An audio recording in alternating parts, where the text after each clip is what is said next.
સવારના ખાલી પેટે શું કરવું અને શું ન કરવું.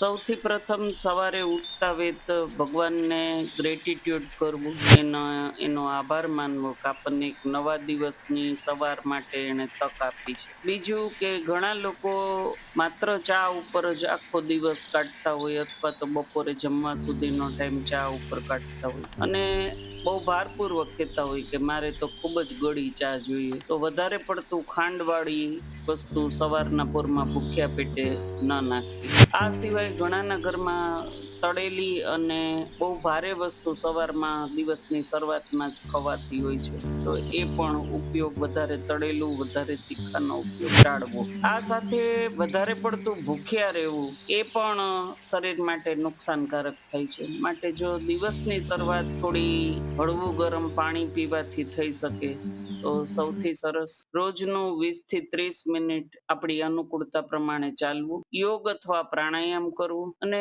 સૂર્યપ્રકાશની અંદર થોડો સમય જરૂરથી વિતાવવો. 10-20 મિનિટ સૂર્યપ્રકાશમાં બેસી રહેવાય એ ટાઈપથી પણ કરવું. અને દિવસની શરૂઆત એકદમ શાંત મનથી અને 10 મિનિટના મેડિટેશનથી થાય તો એ સૌથી સારું અને મનને શાંત કરવા વાળું રહે છે. તો આ રીતે આપણે જોઈએ તો દિવસની જે શરૂઆત છે એ શરૂઆત સંતુલિત આહાર, સવારે ઉઠીને પહેલા ગરમ પાણી, યોગ, નિયમ અને આસન અને પ્રાણાયામ ને મેડિટેશન, રાતની પૂરતી નીંદર અને શિસ્તબદ્ધ જીવનશૈલી અપનાવવાથી ઘણો ફાયદો થાય છે.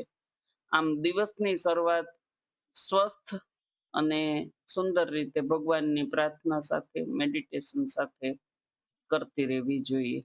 અસ્તુ.